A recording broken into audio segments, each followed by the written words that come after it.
Welcome, sports fans, to the latest S&M production of the Sunday Night Sports Nerd Show. It is the most absurd 90 minutes of anything goes, smack talk, and a whole lot more. Every Sunday night, the sports nerd joins forces with three charismatic co-hosts who are a select group of sports nerds with attitude that are known in Nerd Nation as the Rampant. We are four of the most loudmouth, smack-talking nerds around, coming at you with some sick rips and rants, which may be just enough to make you pee your pants. So listen up, Nerd Nation. Let's rise and welcome the legend himself.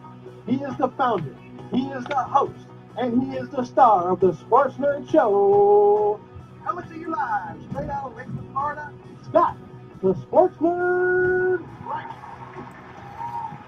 Hello, everyone, and welcome to another edition of the Sports Nerds. I am your host, Scott, the Sports Nerd Right, and along with my co-hosts, Elliot Big E Lamba, Bills Mafia member John G. Olson, Ken Go Cowboys Coslow. We will discuss the week that was in the world of sports. We are live each and every Sunday night on Facebook, Twitter, Twitch, YouTube, and on the blockchain, courtesy of Vim.tv. If you miss a live broadcast, you can watch the replays on Spotify, Facebook, Apple Podcasts, and on the blockchain via Peak D. Gentlemen, happy Sunday. Happy Father's Day to both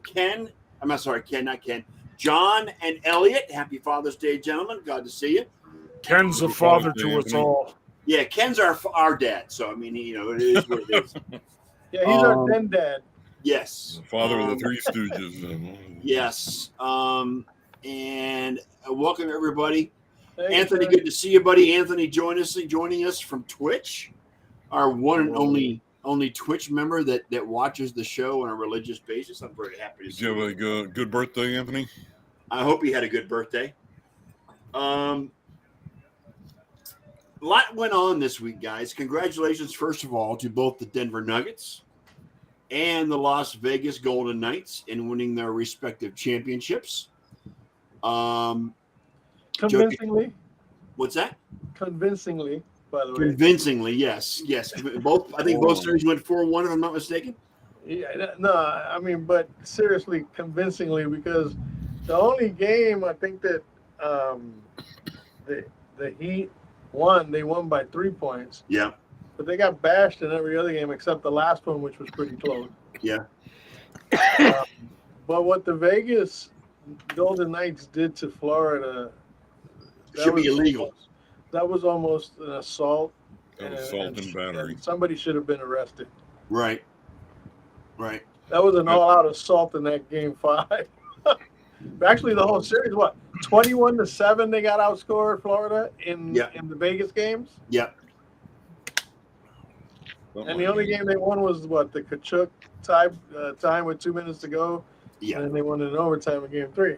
But outside of that, look, they went 8-1 on the road before the Vegas series. They went 0-3 and got shellacked in all 3 games. Well, and you know what? Vegas, they didn't have the best record in NHL, but they were pretty dominant all season long. Fucking 9 What are you goals. talking about? They won the Western Conference. Yeah, but Boston won. Yeah, Boston won the President's Trophy, so they weren't. But saying Vegas was they were the number 1 team in the West, man. Yeah. You're supposed to win. Vegas is this underdog. No, why? Because they're 6 years in the league. Vegas did what? Look, Vegas did the same thing Denver did. First time going after the cup or going after the NBA trophy. You know what I'm saying? They went out there and they proved that they belong. But they did it. They did it in 6 years. 6 years, yeah. That's what the owner said before they even dropped the puck for their first game ever. 6 years, we're gonna win. And then it's almost like the NHL planned it. Oh, wait a minute, what? I'm sorry. When was the last Canadian team to win the Stanley Cup? 94, sir. 1994. You didn't see the meme I put up? Yeah, Nevada more Stanley Cups than Canada in the last 30 years. Look at it this way, guys. 15 years ago, they were swearing up and down that Las Vegas would never have a professional franchise anywhere because of all gambling. And now they've got 2. Now they've got, and mind you, Vegas had 2 or 3. Vegas had the most Canadians on their roster, by the way. So that now they have a championship. They got football. They got hockey. They closed down the strip for the parade. Yeah. Oh man, it was crazy, dude. It was crazy. At least they didn't have That anybody shot Toshiba and Plaza killed. was fucking packed, dude. Yep. I'm going to go off on a tangent here, guys, and I've already told Elliot and Ken this, but I have discovered an hobby that I'm excited about. I've been shooting pool in a league here in Lakeland for the last 3 months, Hustling. and it's Getting hustled. It's getting me out in the world again, John. Like you have just said, you get out of the house. Don't just sit at home all the time. Go out and do something. Kind of like barber school. Yeah. So I've been shooting pool for the last 3 months. Elliot, cue the George Thorogood music right quick. Yeah. Bad to the bone. Bad to the bone, right? And my performance had provided me the opportunity to shoot yesterday in a tournament to go to the regionals of what's called it's the Polk County chapter of the American Pool Association. Okay, say that 5 times. it's called APA is what it is. It's the okay, and I won my division. Top dog. Okay, Look at you. and how about that? Top dog Wow. being a Browns fan, it's even better. It's even sweeter. Wow. Okay? Look It's at an this 8-ball guy. league, and I won yesterday. I go to regionals, and not only did I come home with the banner badge, But isn't that like a playoff win? yeah, it's $150, baby. I've got more playoffs wins than the Browns do in the last 5 years. Okay, I'm just saying. Heck yeah, man. And you have as many championships too. Yes, so $150 I went home with. You should buy some crypto with that. I go to the regionals in October, and if I win regionals, I get to go to Vegas, guys, for the Nationals. So, I have come to love shooting pool again, which I had not done in 30 years. I joined this league in 3 months ago, like I said, and I hadn't shot league for pool prior to that since the early 90s. So I have found my love again. It's shooting pool. I'm having a great time. I have a quick question. The place I shoot at is it's a family, and it's just a lot of fun. Go ahead, Ken. Is this a pay-to-play league? You have to pay to. I have to pay. Yes, my weekly dues in this league is $10 a month. $10 a week. $10 a week. Yes. And you've been doing it for 3 months, you said? Yes. So you're basically broken even. $120. So you've made $30. But you know what? It doesn't matter, John. It's a lot of fun. Good. I'm glad. Socializing. I'm getting out. I'm not being cooped up in the house. Okay. Yeah, That's good. that's good. more than he's doing for the That's show. good. I know. He's doing more for sports than he did for the show. Yeah, that's great. Yeah. He's doing more for the local bar than he's doing for the show. Yeah, I'm very proud of my accomplishment, guys. So, anyway. Oh, you know we're gonna bust your balls, man. Oh, absolutely. I wouldn't expect anything less, John. Until Come the on. day you die, you're gonna be a Cleveland fan, so we're always gonna. Do you hear September in the background? September, like the 23rd of September. What? What about You don't hear September? No, I'm hearing the bird in the background. Is what Yeah, I'm hearing. Earth, Wind, and Fire, September. Oh, the song Yeah. September. My wife has taught the bird to sing September. So Oh, 24 great. hours a day, I hear this. Do you remember? Yes. the Please don't start. 'cause night of it'll keep going. September. Yeah, come on, man. That's great. Leave the bird alone. It's a great song, John. It's a Sure fantastic is. song. Earth, Wind, and Fire is great. Yeah, You know, Earth, Wind, and Fire I'm is sure fantastic. he'd just rather not hear it from a parrot. Yeah? Rest in peace, Maurice. Anyway, back. All right, now that I've Back to your done my pool stuff, your self-promotion, escapades, Now your that you've social broken life. your arms, patting yourself on the back. Let's move on. So how significant is this win for the Knights, guys? I mean, I don't know if Ron's going to be here tonight. I'm not sure, but It's what do you good, think man. this means? What do you mean how significant? It's good for them, man. Good for Groundbreaking. Vegas. Vegas is a good city for a team. I know You know, Elliot's been rooting for the Knights all year long. If it wasn't, I've been rooting for them since day one. Yes. Being that I was a resident of Vegas Yes. for about 4 years. And they do have a fan base in Vegas of the residents, Oh, not just. yes, they Oh do. yeah, Not but just you know people why? in town, yeah. You know why? Because the Vegas Knights are an organic franchise. Yes. In Vegas. Yep. Okay. And the no others one, are transplants. The others, yeah, no one's from Vegas. Like I've never met someone that was born and raised in Vegas. Everyone I've met in Vegas is from somewhere else and moved to exactly. Vegas. I used to work with a guy that was. And you know what? You're You're never going to meet anybody from Vegas on the Strip because people that live in Vegas hate the fucking Strip. Yeah, I mean, I've got a friend of mine who I used to work with. Her and her husband retired. They moved out to Vegas. They don't want the Strip. They don't go to the Strip. They hate the Strip. No, it's terrible, dude. And Kenny, you remember, Jan lived in Vegas the last 2 years of her life. Yeah. She didn't go to the Strip. She hated the Strip. Yeah. I stayed away from it. The only time I'd go to the Strip is residents there don't avoid the Strip like the plague. The Strip is for tourists. It's not for the residents. Oh, yeah. Which is why you'll never meet a native from Las Vegas on the Strip. I used to work with a guy who was born and raised in Las Vegas, and he talked about that a lot. And he acknowledged that the people who live there do not go to the Strip. So. No, they stay as far away from it as possible. Yeah. Right. No, it's good. It's good for Vegas. Yeah. Good so congrats to the Vegas Knights on a great season. And I'm still blown away that Jack Eichel got a Stanley Cup before Connor McDavid. Yeah, that's a meme that's been going around still, on Facebook. We live in the twilight zone. Yeah. All right. Denver Nuggets win the NBA championship against the Miami Heat. Nikola Jokic wins Finals MVP.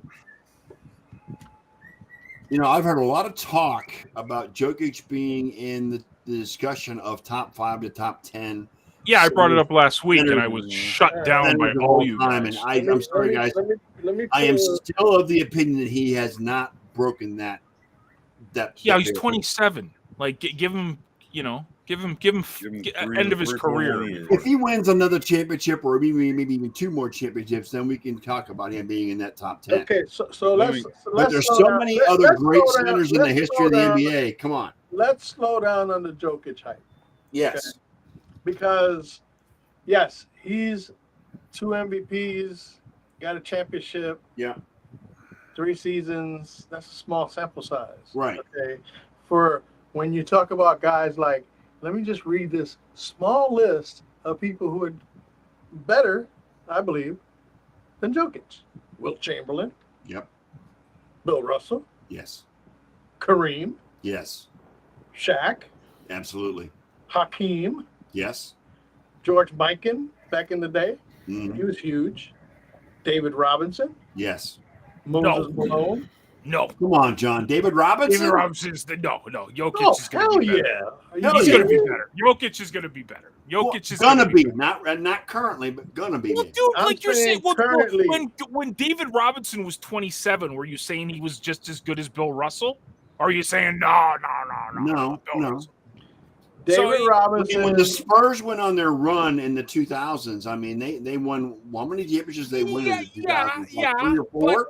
It was more the latter after he was there, the Twin Towers and all, but that was much more Tim Duncan at the later part. Like Robinson was there, and yes, they got they started it with him. Yeah. But then him and Tony Parker, that was the core. And dude, I forget his name, the European guy. What was his name? Moving on, next guy, Moses Malone. Definitely better than Jokic. What's his name? What are you thinking of? What team? Robert Parrish, Bill Walton, Willis Reed, Nate Which team are you talking about? Spurs, like Tony Parker, Tim Duncan, and the other the European guy. Oh, Ginobili. Ginobili. Yeah. Well, he wasn't European. He was from down in South America. He's Argentinian. Ginobili? No. Was he? Spaniard? Time to Google. Oh, it was Argentina. Yeah, it was Argentina. He was Argentina, Yeah. Yeah, Argentine. Yeah, he's Argentine. Okay. Yeah. So, I mean, from a bigger sample size with these other guys, yes, he has not reached that list as of yet. Okay. Sure, maybe 10 years down the road, if he sustains what he's doing now, sure, he can probably get pretty close to the top of that list. But as of right now, I mean, to try to say that he he's got a belongs long way to go. in that list. I mean, Elliot, May he's got a may long not way have to a go long way to before Long he's way. in the same discussion Long as way. Chamberlain, Bill Russell, and Kareem Abdul-Jabbar. Come on. He's got a long way to go before he's in that discussion. I mean, even Okay. Shaq, Hakeem, those guys. You know what I'm saying? Shaq and Hakeem Olajuwon were just, I mean, Hall Shaq of was a Famers. beast down in the paint, dude. Hall of I mean, Famers, right? I These mean, guys are all Shaq- Hall of Famers too, by the way. Yes. Okay. So, I mean, Jokic is good right now. He could be great before, and he could wind up in the Hall of Fame, Right. but not just yet. While we're on the subject of lists, let me read off a list of players in NBA history who have led the postseason in scoring, rebounding, and assists. I think Which is where Jokic is. The entire postseason. Is this centers or is this players in general? Anybody. Anybody. Jokic That's by what makes him himself, so awesome. Jokic. Anybody, Nikola any position. Jokic. Yes, He's the thank only you, guy to Ken. do it. That's it. Thank you, Ken. The only one that's ever done it. Thank you, Ken. I get it. I get it. I get the argument that it's too soon. It's early. I get it. It's The trajectory, though. It The is a little early, but he's on his way. Yeah, but you see, trajectories are just a foresight of what things could come. Yeah, but like, It let's be hasn't honest. come yet. That trajectory could go like this, and then all of a sudden go. Push, if he, but think about it. tears Like, an ACL or something. But it's not his first or second year, right? Like, I'm just saying, trajectory. He's been around, and NBA players tend to not go half a decade up and then just all of a sudden die.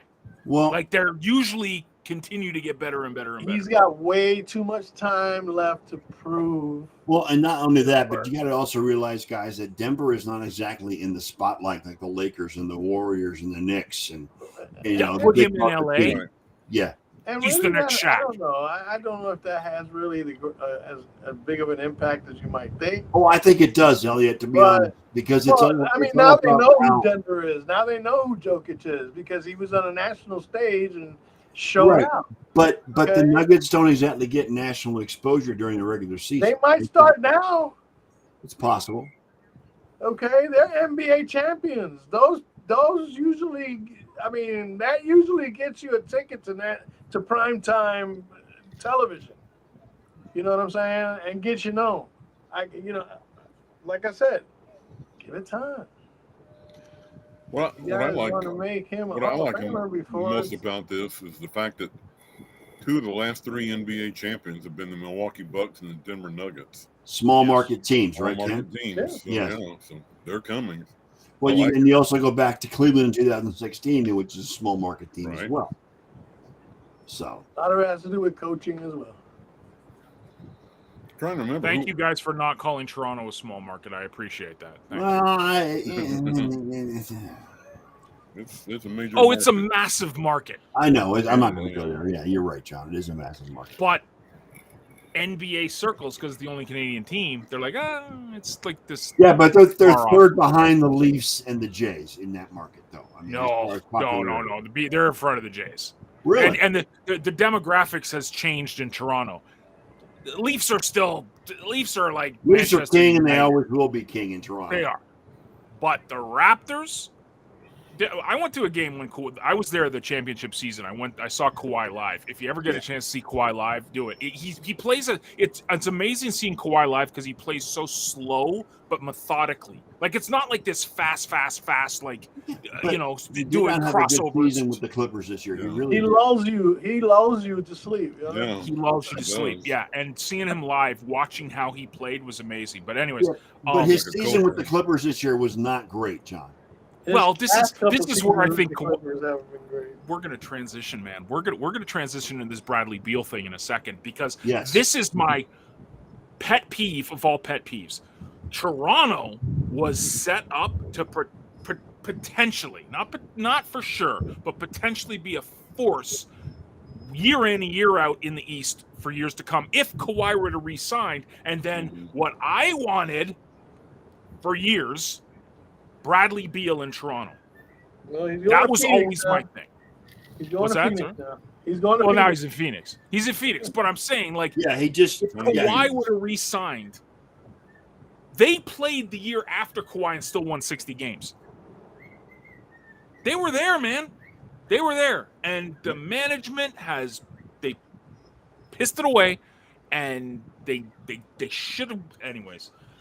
Yeah, Bradley Beal to the Suns. but Yay. the Suns Great. are finalizing a trade for the Wizards, Bradley Beal. I'll tell you what. You know what though? The Suns have to eat $50 million a season, John. That's what his salary is. I'll tell you what though, man. That right now the Suns, they just became a little scarier in the West. But the package includes Chris Paul going to. Oh yeah, well, Chris Paul is going to be a free agent anyway. Yeah. Plus, he's a declining dude. How many times has Chris Paul made it to the playoffs and then got injured? So You know the what I'm package saying? includes Chris Paul, Landry Shamet, several second-round picks, And a some picks swap. Mhm. So I mean that puts Devin Booker, Kevin Durant, And Bradley Beal. in Phoenix. Yeah. That's a serious trio. Okay. That is a big three. That is a big three, as they call it these days. Yes, very much. So. Look, Kevin Durant's just had such a tough career, huh? Like, Hasn't my he? goodness. Hasn't Just horrible. Well, you mean including the 2 years he rode the coattails of Steph and Golden State? Basically. Oh, dude, he was the Thunder, drafted. Who did he play with? Harden and Westbrook. Yep. Mhm. Then he went to Golden State. He went to Golden State. Then he went to Brooklyn to form his super team. Which didn't work out at all. And he could win with none of them. Yeah. So Golden State. Hey, Except Clarky. Golden State because they had Steph and Clay. I mean, Right. and Hey, Draymond, I guess. Oh my gosh. Draymond's rumored to be gone after this season. Oh, he's gone. He's gone. Yeah. They're not They going to don't need resign him him. anymore. No, Draymond should be gone. I keep hearing the talk about him and LeBron going to Dallas with Kyrie and Oh boy. Going to Dallas. No, please no. Yeah. Nope. Yeah. Mark Cuban's not Oh my that gosh. stupid. This bird is killing me. The dog is crying. The bird is singing. Like, my gosh. Jeez. I'm going to mute myself. I'm going to try to get my wife here to get this bird out of here. So I mean, speaking of basketball, Bob Huggins was arrested. Oh, jeez. That's over college basketball. Over the weekend, Right. who was the head coach of West Virginia University, thank you very much, was arrested for suspected DUI. He has resigned as shouldn't he head have coach of something else West going on, Virginia. too? What the fuck else did he have going on already? Well, he was also yeah, in the the news comment. recently with those comments he made in the radio station. Right. Yeah. That were a little off color. Who is this? Who Bob is this? Huggins. Bob Huggins, who's the head coach of West Virginia University basketball. And what did he do? Basketball. Say something was- stupid? He was arrested for DUI. For DUI. Oh, perfect. Wonderful. Good think it's the example for second the Well, kids. and it's news, John, because Bob Huggins is one of the he's a Hall of Fame coach at number one. He's in the College Basketball Hall of Fame. And made racist comments about 3 weeks ago. Or He made something. racist comment. That was actually over about 2 months ago. It was 2 months longer ago. than that. Okay. Might as well have been yesterday. And then he was arrested with DUI, and they said they found a garbage bag full of beer cans in his car. Mm-hmm. Two-fisted drinker, I guess. Huh? Yes, he abruptly resigned. I think it was yesterday he resigned. I suspect he had a meeting with the Board of Regents. And Oh, I would said think so, either Ken. Yeah, resign I would think or so. we're And the gonna reason fire why him. this is news, John, is because he's one of the most successful and celebrated coaches in NCAA. So, I mean, I know you're not a big college fan, but that's just why it's news. I actually do have a history with Even Bob when his days Huggins. back in Cincinnati. You never met Bob Huggins, Ken? I did. Did you? Well, I say I met him. I talked to him on the phone because I left a message when he was at the University of Cincinnati as their head coach. He had one of our star basketball players from Arlington on his team. Yeah. And I was going to do a feature story on the kid. Yeah. And I called Huggins and left a message with his secretary to, please call me back. I want to talk to you about, so and so. And about 4 or 5 weeks later, he finally called me back at his own convenience. And he acted the entire time like I was wasting his time. So I've never had a very big opinion of Bob Huggins, Huggy Bear as a comment. His ego has always been huge, Cam. His ego is his biggest About as problem. huge as his belly. So I mean, he's like Calipari or what's his face from Louisville? I forget his name anyway, but still. Patino. He's another Calipari or Patino as far as ego is concerned. Only bigger. Yeah. Yeah. I mean, I remember going to a USF basketball game. Oh, this has got to be 20 years ago, more than 20 years ago. And Memphis came in to play USF, and Calipari was the head coach of Memphis at that time. And all he would do was stomp his foot on the floor for the entire game. I mean, just stomp. You could hear it. I mean, I was 10 rows or 20 rows back from the floor, and you could hear him stomping on the floor. And I remember just thinking, what a dick. What an asshole. I've never been a Calipari fan. Never been a Calipari fan. That's how I feel with Huggins, so... Yeah, he's in that same mold. Get another job, but it's not going to be anytime soon. It's bad. Oh my gosh, John, could you tell us what all the squabbling is up in Buffalo with Stefon Diggs? Yeah, I was. Good. Well, we're on. Just Leo to get away from college basketball. Yeah, please. Thank you, Elliot. Thank you. We're on Leo threads. I'm doing a thread cast, so there was a couple people wanting to talk about the Cowboys, and I said, "Don't worry. One of the co-hosts of the show will talk about the Cowboys. Don't worry. No, he won't. Don't worry. No, we won't." Anything on the Cowboys, Ken? I mean, maybe. No? Okay, good. All right, John, on to the Bills. So what's going on with Stefon Diggs? What's the drama? Does he not show up in camp? Come on. There's theories. Right? I know you listen to all the Bills podcasts and all the Bills radio guys, so I know you're tuned in. Tell me what your opinion is and what your thoughts are on the whole Stefon Diggs issue. Okay, so I listened to a fantastic podcast last week about this. It was Not Another Buffalo podcast. Big shout out to those guys. They do a great job. And they were on Steph's side. And how they presented it, I totally agree with them. So we got to go back. We got to go back when they played Cincy. One of the first throws of the game, if you guys remember, was this bomb to Steph. And Josh missed him by probably about 6 inches to a foot. Like it was really close, and it would have, might have changed the entire dynamic of the game. But anyways, Steph and Josh from that moment weren't on the same page. And you saw it on the sideline at the end of the game where Steph was like doing this to Josh and Dorsey was like, guys. And what it is when Steph goes, Steph puts in 110%. The guy's like just this massive athlete who puts his all into it. He's a machine. He's a machine. He got up in Josh's face on the sideline at one point. Yeah, he did, but it was more both of them, Dorsey and Josh, basically saying like, this is what the guy was saying in the podcast. Like, I'm doing my part. You guys need to figure this out so that we can do this together.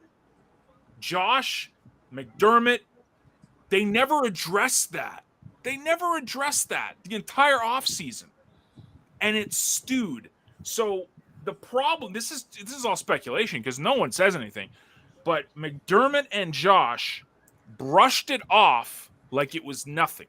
Like just, football stuff, we're dealing with it. Just pushed it aside. Steph is basically trying to hold Josh accountable. Trying to hold him accountable. Like, Which he should. Yes, you are the quarterback. I need you to be 110%. I'll be 110%. I don't care what PGA tour you're going to, who you're dating. I don't care. When it comes to football, you and I have to be on the same page. You can't be a one-man show. It can't be. And the problem with that is that Steph got labeled as this diva in Minnesota. Ever since he came to Buffalo, he's been the perfect citizen. Like just the best teammate. Right. People are turning against Steph when I think it's Steph that is trying to get these guys on the same page. And for whatever reason, Josh and McDermott and Dorsey, they're just lackadaisical about it, whatever. It's a communication thing. And it's not like... If you were Diggs, wouldn't you be mad if you're standing there, you're getting pummeled by the Bengals, and not getting the ball? Joe Burrow is using Chase and Ty Higgins and all of them boys, effectively, and Stefon Diggs ain't getting shit. Yes, and that's the issue. The issue is that Steph is like, feed me the ball. I'll catch it. You just need to throw it to me, and you guys need to draft these plays. I'm getting paid all this money. I'm coming to work. I got my lunch basket. I'm ready to go. Why aren't you giving me the ball? Give me the damn ball. Isn't that what most great receivers say, though? Yeah. Why am I not getting the ball? Give me the ball. Put it somewhere close, and I'll catch it. I'll get it. I'll go get it. Diggs has got amazing hands. One of the best route runners in the league. Get him the ball. Now, this season, this is the thing, though. I don't think it's as big a deal as people are making it out to be. I don't think it is either. I never really thought it was. Is it a problem with the different coordinator? I think because of Dayball not being there? Josh was able to handpick the OC. Mm-hmm. Chad Hall, who was our wide receivers coach, went to New Jersey in the offseason. Gone with Dayball. Chad Hall was Diggs's dude. Diggs feels like he doesn't have a say. Josh has a say in all of this stuff with the offense, but Diggs doesn't. Now, I get it. Front office has to run the team. Players have to just get in line and play the game like they're the draft. The plays are being drawn up for them. But I think that's minor compared to the communication thing. I think that's the bigger thing with Josh and Steph. There was also news. There was also news that I read. I don't remember where it was or who it was from. That McDermott told Frazier he was going to call defensive plays this season. Oh yeah. And Leslie Frazier said, "I ain't having it. That's why I'm out of here."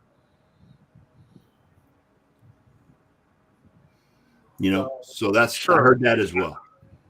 Man, are they going to make a soap out of Bills Mafia? Well. Hey man, the bickering Bills in the 90s.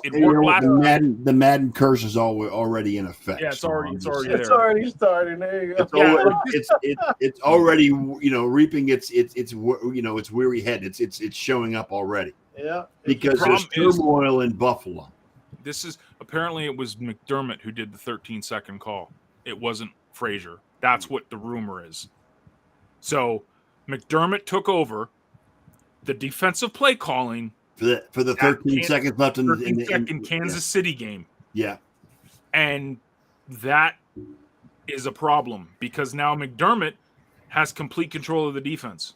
Right. So if this season our defense just goes putoof, what's the problem? Are you worried about that? Are you worried about the defense just wilting under all this? Like on paper, we got amazing guys on defense. Like we probably have the best safety tandem, arguably. We got a great front, our linebacking core. Yeah, we lost Tremaine, but Milano's a stud. Love our nickel. Teron Johnson's amazing. Like I love our defense. I love our defense. We signed Leonard Floyd for goodness sake. I mean, come on. I mean, good signing.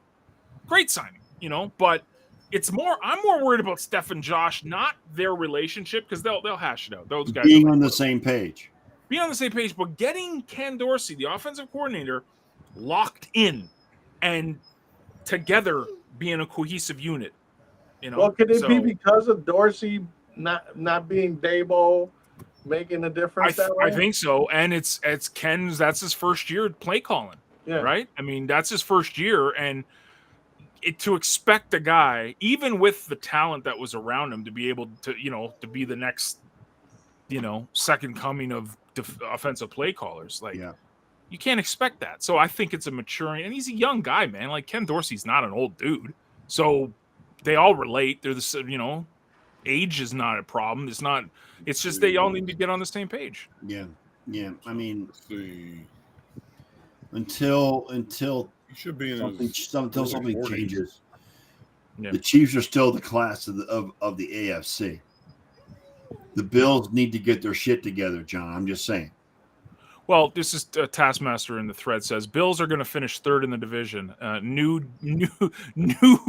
England and the Jets finish ahead of them. Apparently, What? the Dolphins will finish last. You got to give it. Is he smoking crack, my friend? He's a Giants fan. What the hell is he smoking? Because I give up. I ain't smoking the same shit. I mean, this panel is unanimous in that the Bills are going to win the division. The Patriots are going to be the last in the division. That's as far as we go with this. Probably, yes. 2 and 3 is a toss-up between the Jets and the Dolphins. Did D-Hop sign or no? No. I remember he was going to New England. No, D-Hop He's not signed with anybody yet. He visited the Titans early in the week, and he visited the Patriots like on Wednesday and Thursday. Yep.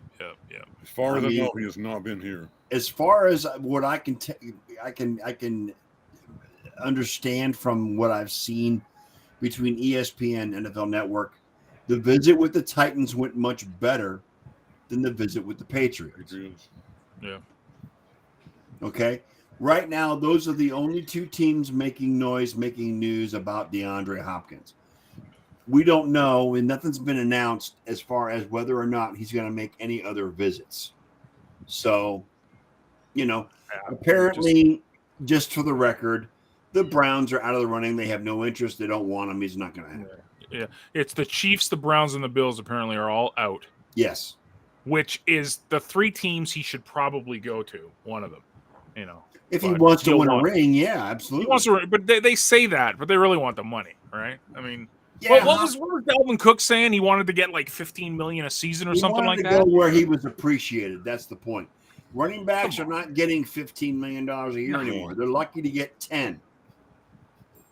That's just. I don't think so, Clarkie. I don't think so. That's just the way. That's just the way the running back market is. The running backs are expendable. They're not. They got a shelf life of 5 or 6 years, and then they're done. This is no longer a running back league. It's a passing league, and I'm of the opinion that's bullshit because the running game sets up the passing game. Yes. And you have to have a marquee running back in your backfield to pound it out, to get the 100, 125 yards a game to where you set up the passing game. Yeah. The thing about Dalvin Cook, though. That worked in I'm sorry, go ahead, Ken. The thing about Dalvin Cook is he and Zeke are in the same boat because they're both injury prone now. But Dalvin Cook's going to get more money than Zeke is, Ken. Oh, he is. That was the case in the old school NFL. But Dalvin Cook's had a lot of injuries here lately too, hasn't he? In the new NFL, the reason that you're not getting marquee backs getting paid marquee money is because they're not considered marquee because most teams are going to the RBBC. Right. Well, yeah, the hybrid where you can the running back by committee. Everybody wants to have 3 running backs. Well, not only that, but also the running backs that can catch balls out of the backfield. That's also part of it too. I'm just saying, San Francisco has the same thing with Jordan and Mitchell and McCaffrey. Yep. You know what I'm saying? Yep. It's going to be an RBBC. Of course, McCaffrey will get most of the touches. Right. But, what he would have normally got, let's say, playing with Carolina, which was all the freaking touches, that's not going to happen anymore. This is why they're not getting paid the bucks they used to get. John, what is going on in your home right now? It ain't my house. That ain't me. It must be Ron's house. Ron, what are you doing? You got kids in your house? Oh, yeah, I got the grandsons are over, and they've got the puppy. They got the puppy right away. Okay. I'm thinking it blames me right away because you got the house of the Rugrats, John. That's why we go to you all. Dude, I got a wounded Rottweiler. Okay, no one's coming near her. Right? She's sitting here sulking. On that note, let's welcome in Mr. Ron Gallo, our NHL hockey guru. Hi, Ron. Ron, good to see you, my friend. And now he's gone. And now he's gone. I can see your face now, Ron. Your background is. He has been scouted by grandchildren. Did you walk away from the camera, Ron? Is that why we couldn't see you? Yeah, I closed the door to try and help lessen up some of the audio that you're hearing. Ron, hey, good to see you, man. Always good to see you, Ron. Congratulations to the Las Vegas Golden Knights and winning the Stanley Cup. I love the meme that says it's been 6 long years. Yeah, man. For Vegas, right? Like, feel for Vegas. They had to wait so long. Poor suffering fans. I know, right? Yeah. The sign in the arena. We waited 6 years for this. Yeah. Hi, Jamal. Meanwhile, back in Montreal. Yeah, no, exactly. But you know what? I mean, let's stay with the Golden Knights for just a moment, and you have to credit Bill Foley and the way the stars and the moon align for this man, because he takes a group of castaways from throughout the NHL, brings them together, makes it to the Stanley Cup Finals in their very first year. They keep plugging away year after year. They start making some changes. They end up with 6 core people on their squad in year number 6, and the rest are all new additions, and it's the perfect chemistry for a Stanley Cup champion, which is really bizarre because you think of the original castaways, but even some of the castaways that they picked up earlier this season. San Jose Sharks decided that they didn't want Adin Hill. Adin Hill, perhaps one of the top 3 contenders for the Conn Smythe Trophy. Mm-hmm. Certainly, you look at Jonathan Marchessault, and I don't know. I struggle a little bit with the whole notion that he was the Conn Smythe Trophy winner. Arguably, he's in the top 3 selection, but he didn't start off with a very good postseason, whereas Mark Stone missed a couple of the games. But as soon as he was injected into the lineup, that Vegas Golden Knights squad, I felt, turned around and started just growing by leaps and bounds every series, every round. And Marchessault, I guess the cool thing about him is the fact that, of course, he was the castaway from the Florida Panthers, and he ends up winning a cup against them. So Vegas Golden Knights get their first Stanley Cup championship and their trophy in their first 6 years of existence, while other teams, no names, but their initials are Toronto Maple Leafs, continue to struggle. And the rate they're going, it's going to be a long time. I mean, the Canadian teams have been shut out for so long, Ron. 30 years. Dude, okay, we know. We've heard it a million times. We know. Ron, please tell them that how many Canadians were on a Vegas team. 15. Most in the NHL. Think about it. It's 15. No offense to the Vegas Golden Knights, the Colorado Avalanche that came before them, the Tampa Bay Lightning, the Washington Capitals, the St. Louis Blues, the Chicago Blackhawks. No offense to any of those teams that have won Stanley Cup championships here in the last few years. You're not going to do it without the Canadian hockey players. Granted, the American hockey system is growing by leaps and bounds. You look at some of the European countries and the hockey prospects that they're turning out. For the first time ever, there is a top defenseman that's expected to go in the first round from Austria. Unheard of. So, different countries, different hockey programs, they're starting to make the improvements that we want to see. And but at the end of the day, I mean, it's true. They sing the national anthem for the United States of America before the Stanley Cup Finals, but they're singing that anthem for some 29 Canadian players on those 2 rosters. Right. But anyways, who won the World Championship again this year? Canada. Right. Yeah. At the end of the day, I think that Canadians in their heart would love to see a Canadian team win the Stanley Cup, for sure, without question.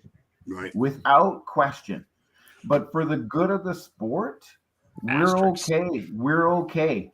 But what we don't like is we don't like to see little placards thrown up on Welcome to Nevada, the state that's won more Stanley Cups than the Canadian teams, right? Than Canada. Like stuff like that, that would bother anybody. I mean, one more cup than Canada in the last 30 years. Yeah. And the thing is that, at the end of the day, it's the sport. And we actually we actually like to see that the sport is growing in the United States. And it is. It is. We don't like to see what's happening in Arizona no more than any other hockey base wants to see that. Well, Ron, let me just interrupt you a minute. The situation in Arizona, doesn't the NHL still own that franchise? Technically, they have a very big say on what's going on there, but there is an owner in place for the Arizona. And they were forced to play in an arena that only hold like 3,000 people, I think it was, or 5,000 people. It was basically a joke. I mean, yeah, it was a joke.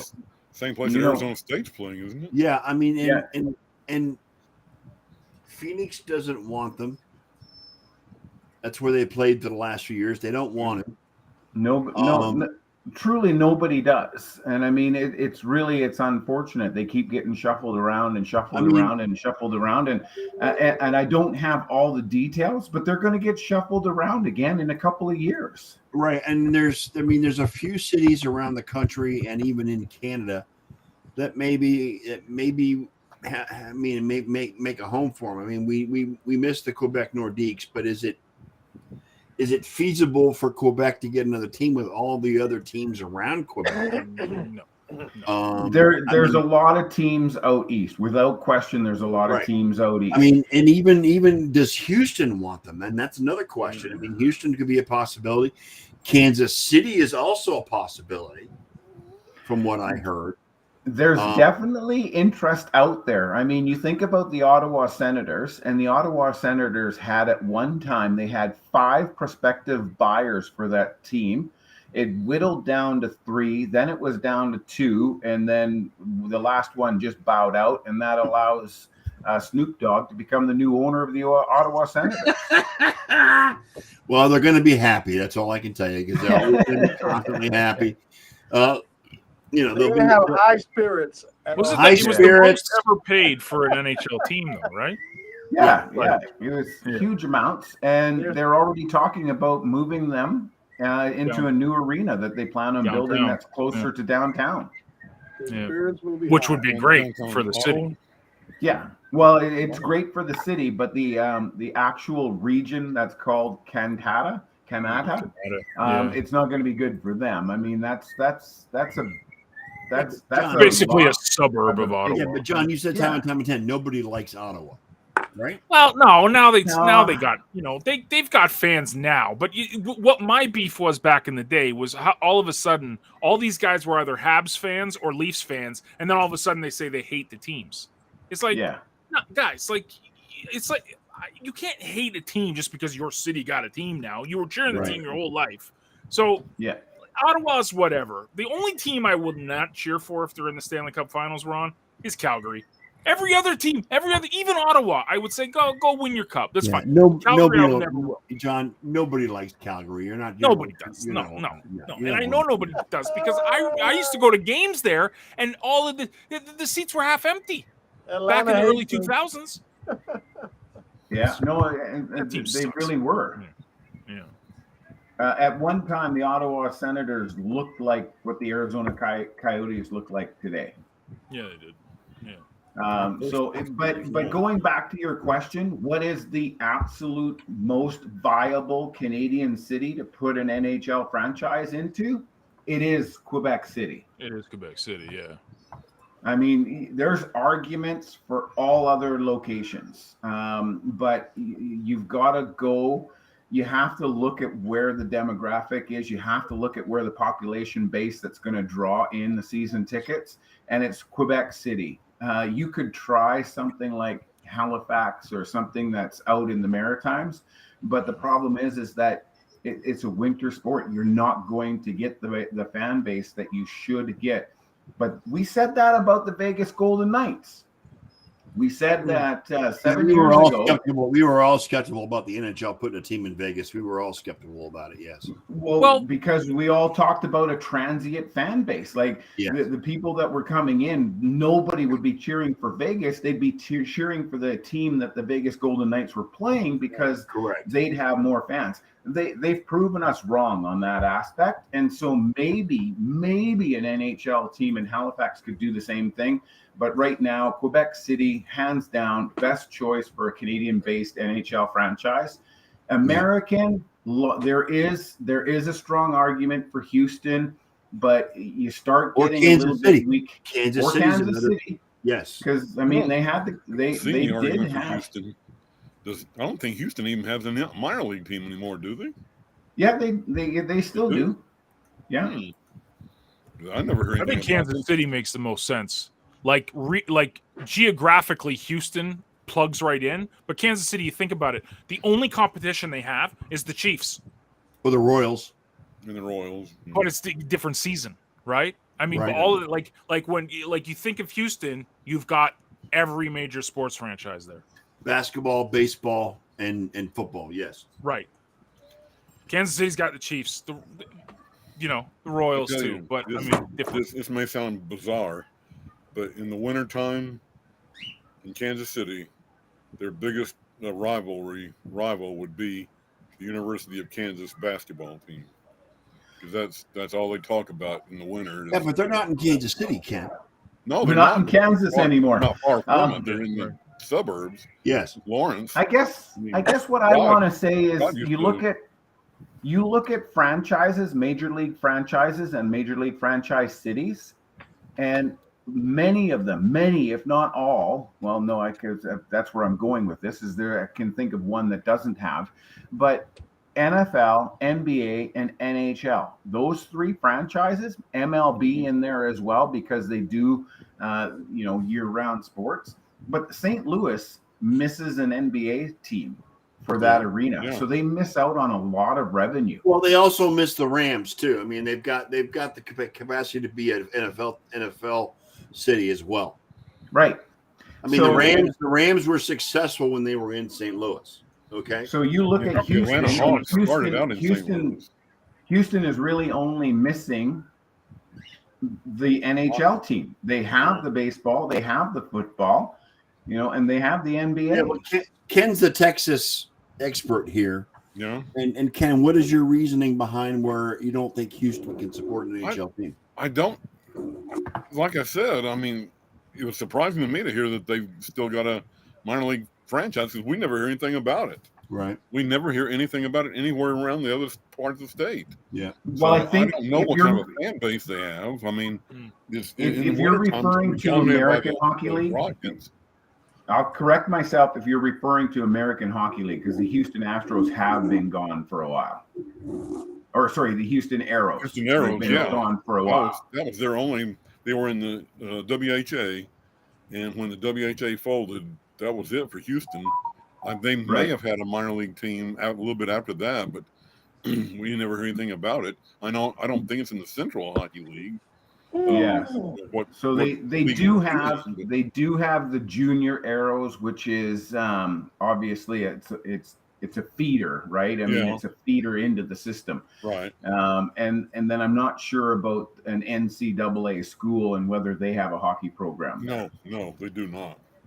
Okay. We do not have any collegiate hockey in the state of Texas. We do not at all. Okay. So that's period. In fact, so it could be a tough sale then for Houston. Arizona State's the only school west of the Mississippi River, I believe, that has. I'm sorry, Denver does too. University of Denver. Yeah, and, that's about it as far as west. Ron, as far as old school is concerned, I would love to. Part of me would love to see the Cleveland Barons come back to the NHL. Okay. Well, I was trying to think, and I mean, we had the discussion. But I think Columbus puts the kibosh in that because Columbus has the Blue Jackets. Right. So you've got Cleveland and you've got Hartford that are kind of the Whalers. Bring back the Whalers. But their location doesn't work for the NHL market, right? Right, because there's too much around. There's too many teams around. Too many East Coast.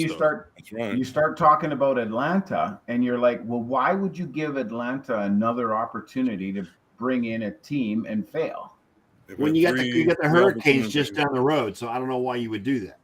Right. And it's had So- three opportunities. Plus, to you've got build all three Nashville times. just north of that too, one state up too. So Yeah. So I think that the East is saturated right now. I think you've got Yeah. as many teams as you can get in the East. You need a Central team or Pacific, Central or West. But I don't know that there's another marketplace that could sustain an NHL team out West.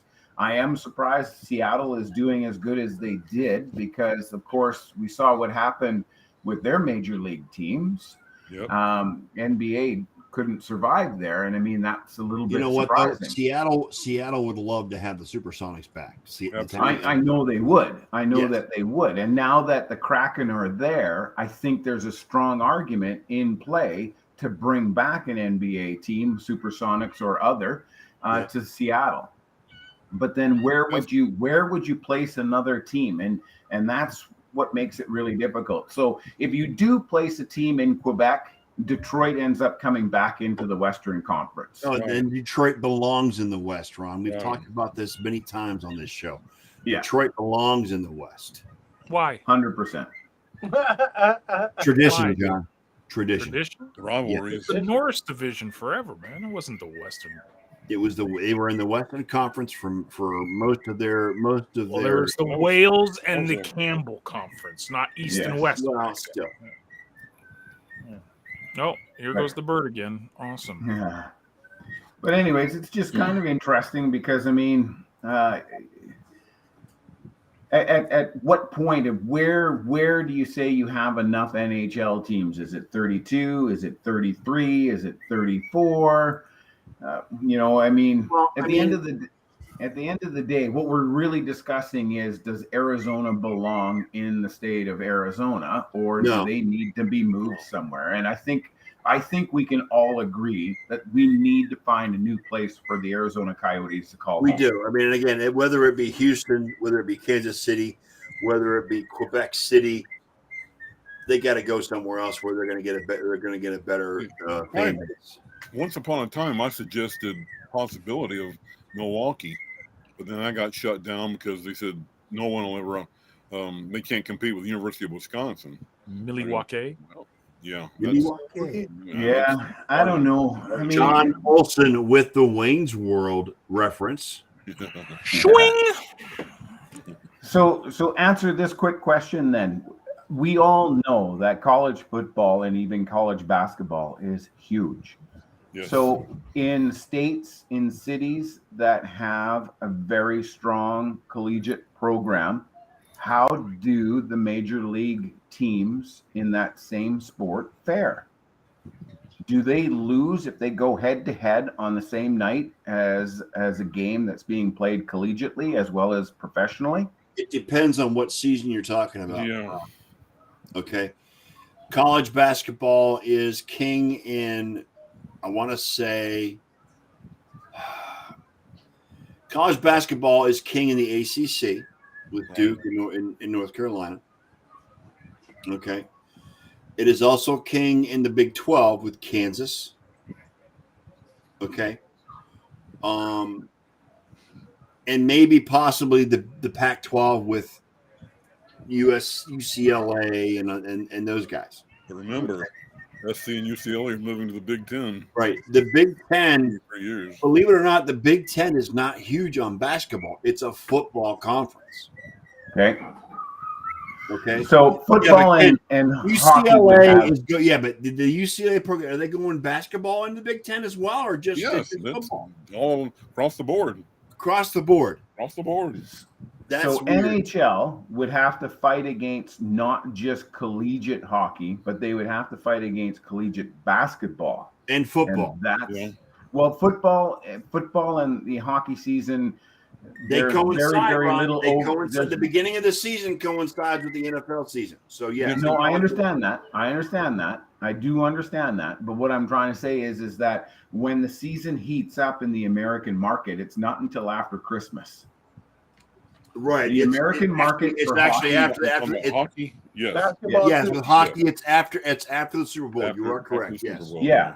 So if we ignore the first half of an NHL season in a collegiate town, does that NHL team have the opportunity to be able to maybe not steal, but definitely maintain a solid fan base if they're up against a collegiate baseball or basketball team? And I think the answer is no.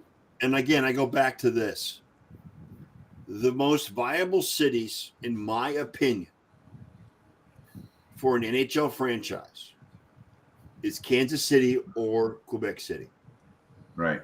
I'm leaning more towards Kansas City because they could be put in the West or the East, either one, but they probably more likely to be in the West because of they're west of the Mississippi. Kansas City has one of the most popular AHL teams in the country right now. They are a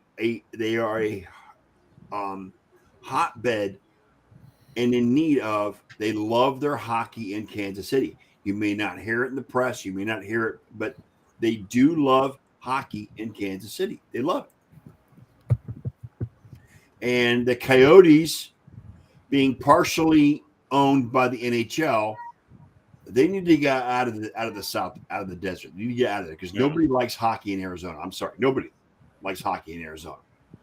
Arizona is an NFL state. They're a Phoenix Suns state. They're an Arizona Diamond. They're a baseball state. They're not big on hockey. I think Kansas City is probably going to be the best bet for the NHL as far as moving that team out of there. If Arizona has any big hockey fans, they're going to join up the Las Vegas. But they don't have any college hockey in Arizona either, do they? Ken? Yeah, Arizona State. Or Arizona State has hockey. It's a makeshift program. The Ice Cats down in Arizona in Tucson, Arizona Ice Cats. I think this is the third or fourth year in collegiate hockey. I went to an Arizona Ice Cats game way back in the fucking 80s, yeah. Okay. Yeah, I don't know. I mean, it was the Kansas City Scouts when they were in the NHL. So, I mean, it wouldn't be. We talk about bringing back the Hartford Whalers, but I mean, honestly, I think there's a. I think what? Hartford, Connecticut. The fans in Connecticut are going to be are already inundated with the Bruins, the Islanders, Bruins, and the Rangers. Yeah. Bruins, Rangers, Islanders. I mean, and even the New Jersey Devils too. Yeah. I mean. There's one of the reasons teams, why. There's 4 teams within a 3-hour drive of Hartford, so I don't think Hartford's going to have. That's what I'm saying. That's the reason why Hartford just can't have a team anymore. I think you make a strong argument for Kansas City, and why and how it failed before in the 70s. I mean, it could be a number of different reasons. It could have just been the sport at the time, right? But yeah, anyways, I mean, it would be nice to see somebody do the right thing when it comes to the Arizona Coyotes.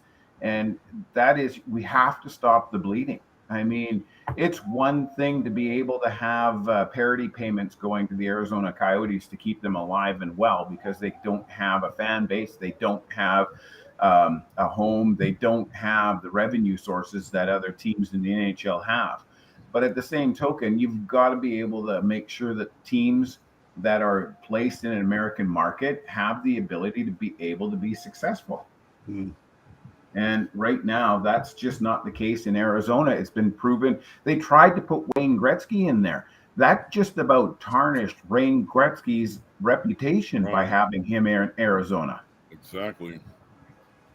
The only time I've ever Arizona is more of a college basketball. Yes. Even more than hockey itself. Hey, college basketball. Well, yeah, Arizona and Arizona State are huge basketball. Huge. It's a rivalry of the Pac-12. Yeah. Big time rivalry. Yeah. They paint each other. They paint when they play every year, depending on where they're playing, whether it's in Phoenix or Tucson. If they're playing in Tucson, the people from Phoenix come down and paint the big A on the mountain. Right. In ASU colors, and then vice versa. Arizona goes up to Phoenix, Tempe actually, and paints the A in Arizona colors. That's awesome. Ron, do you remember the year that we had a big snowstorm in Connecticut and the roof of the Hartford Civic Center collapsed? Yes. I think that was probably the beginning of the end of the Hartford Whalers. Yeah. After that, and I hated it. They had to leave, but yeah, it was the handwriting was on the wall. It looks like after that. So. Yeah, no, one of the teams that came in because of the World Hockey Association and unfortunately just couldn't Right. make it in the NHL. And so we all know what happened to them. They ended up moving a little bit south. And that's the one that became Carolina, right? yeah, the Carolina Hurricanes, every once in a while, they wear their the Hartford Carolina Whalers Hurricanes are jersey. the Hartford Whalers. Right. Yes, Right. Ken. Yeah. What's interesting is the Kansas City Scouts became the Colorado Rockies, and then the Colorado Rockies became the New Jersey Devils, and the Quebec Nordiques became the Colorado Avalanche. Correct. But where did the Cleveland Barons move to? I don't know that answer to that question. I don't know. Was it San Jose? Good trivia question. I think you might be right. San Jose? Please hold. Yeah, we're just checking. We're just checking right now. They were relocated. Minnesota North Stars. California Golden Seals. Yep. Yeah. And then they merged with the After Minnesota just North two Stars. seasons, the team merged with the Minnesota Minnesota. North Yeah, after 2 seasons, they merged with the North Stars. So Okay. that would make it the Dallas Stars. So now the Barons are a Dallas Stars. Okay. So there's your lineage. Go Stars, Ken. Your family Wow. tree has Go been. Stars. That's All right, awful. fellas, we are way past the time. I want to thank Ron Gallo for showing up to recap the NHL season. Ron, enjoy your off season, my friend. Enjoy your bike riding. I'm seeing you posting a lot more about your riding going on. I appreciate that. Yeah, there's a lot more. Unfortunately, there was a death in the cycling world here. I did see that ago. the Swiss rider that fell down the cliff or whatever it was. Yeah, he never Gino Matter. He never recovered, which is really quite sad because I think he's only 25 years old, 26 years old. Yeah, I did see that. That was sad. That was sad. Was he one of the contenders for the Tour de France? So He was gearing up for the Tour de France, which of course happens in now just a couple of weeks. Yeah, he was riding the Tour de Suisse. I think if I'm mistaken. hey, so Ron, do the Vegas Knights run it back in 2024? No, I don't think so. Think so. And I mean, I never had a chance to talk about this, but I mean, Mark Stone. Let's real quickly. Matt Tkachuk. Everybody must have heard this by now. He was playing with a broken sternum for game number 4. He couldn't even dress himself. He had to have his players in the dressing room help him get dressed for the game. Yes. So that's why he never dressed for game number 5. Mark Stone has had 2 back surgeries in 9 months, missed much of the regular season, and he's going to have to play through that injury again if he decides to continue to play. Speculation is that he does want to play. Speculation is that the Vegas Golden Knights are going to severely limit the number of games that he's dressed for. So, and then you've got a couple of unrestricted free agencies that are happening, which, of course, that's where all the attention in the NHL is right now. Dmitry Orlov is expected to have a huge payday in a couple of weeks on July the 1st. He's like the number 1 free agent that's out there right now. Yeah. Vancouver Canucks just paid Oliver Ekman-Larsson $19 million to go away. Right. What about Boston? Are they going to run it back, or are they going to lose some free agents? What did they run what back? Getting bounced in the first round? Who cares about Boston?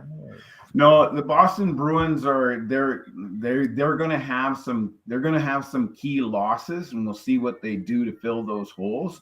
But Patrice Bergeron, I'm not sure that he's going to be in a Boston Bruins jersey come the fall. So here's my prediction, Ron. The 2023-2024 Stanley Cup champions will be the Edmonton Oilers.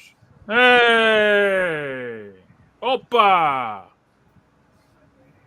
Elliot doesn't agree. He's probably going with the Islanders, but that's just Elliot. But that's okay. No, I'm not even going with the Islanders. Who are you going with, Elliot? The Oilers.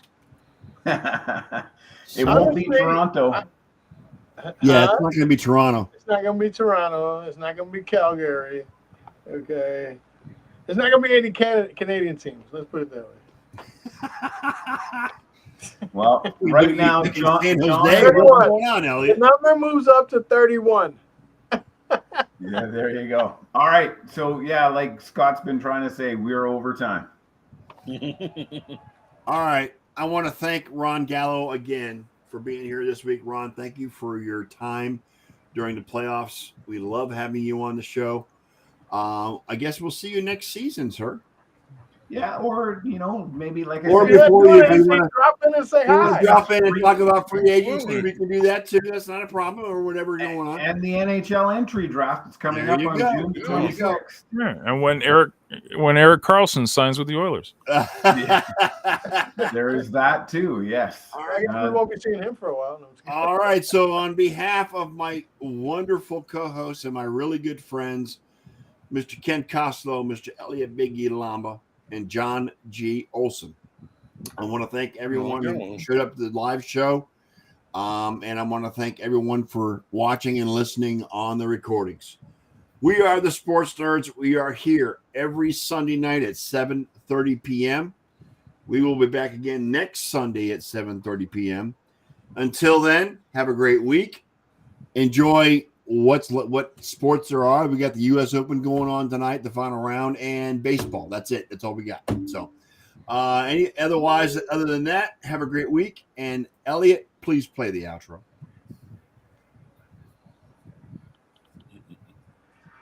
Well, there you have it, Nerd Nation. Another Sunday episode of the Sports Nerd Show in the books, and we are still alive to tell about it. Now, on behalf of our host, Scott, the Sports Nerd, right? And his co-host, John Olson, Ken Costello, our two lovable members in the Ram Pack, and yes, me, Big E, the entire pack would once again like to thank you all for participating with us in the best 90 minutes of sports smack talk on the web today. So until next Sunday night, dear nation, we would like to leave you with a quick PSA. Please stay safe, please practice social distancing, and for heaven's sake, please wear a damn mask.